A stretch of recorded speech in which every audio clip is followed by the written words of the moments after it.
Mr. Chairman, USAID was created through executive order in 1961 by President Kennedy, long having lost and strayed from its mission, lost its direction. Even the Clinton administration tried unsuccessfully to reform it.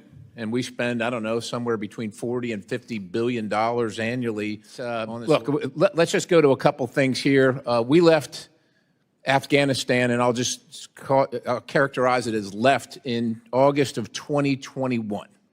August of 2021. So the Taliban's in charge. Taliban threatens the lives of the NGO personnel distributing USAID. They claim credit for USAID distribution. They interfere with the distribution of USAID aid. They tax the beneficiary of the aid. They tax the delivery service. They steal the food commodities. They divert the funds. They extort citizens for protection for USAID aid. They create sham procurement schemes, and they threaten the lives of those who oppose those schemes. Now, that all occurred before August of 2021, when we were there.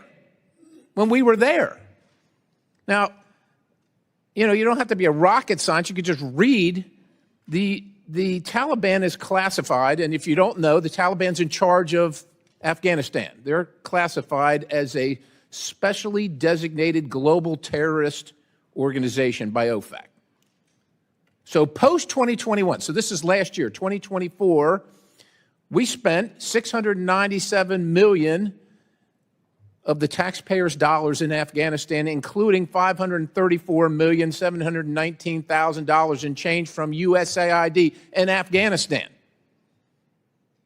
I don't know what we think we're going to change in Afghanistan. We lost 22,000, lost or wounded 22,500 Americans in Afghanistan over the course of our term there in the war, spending over $2 trillion.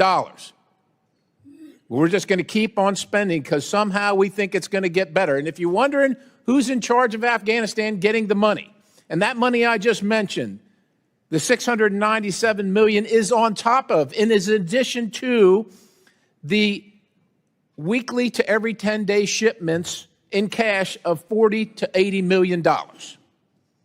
Afghanistan is ruled by folks named Sarajuddin Haqqani. The Haqqani network mean anything to anybody in the room? How about Abdullah bin Laden? Who gets some of that money? Does that name ring a bell to anybody in the room?